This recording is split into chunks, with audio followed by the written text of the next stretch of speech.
شو مالبني وجودش عندنا ما همني.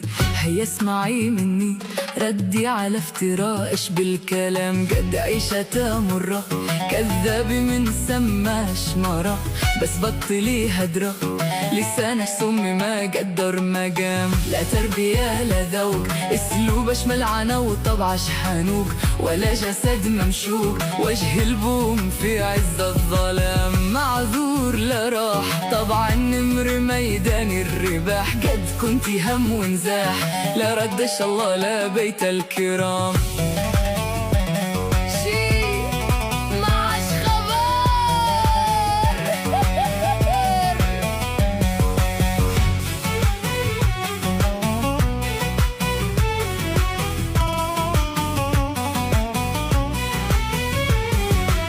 بزوجي أروى بنت أختي حاليه قمر يسوى، من عشقها يروى وانتي مالش إلا باللحمة عظام. هو يوم منحوس حين جيتي بيتنا جني ملبوس، جرثومي وفيروس عافانا ربنا من مشي الجذام. هيا اسكتي سكتة شطبت اسمش من دفتري وعفته، كل شي وقته وقتش حان وجا وقت الفطام. لبصرت منش خير وانا خيري عليش وحسابي عسير، هيا خاطر الشسير وما تستاهليش مني سلام.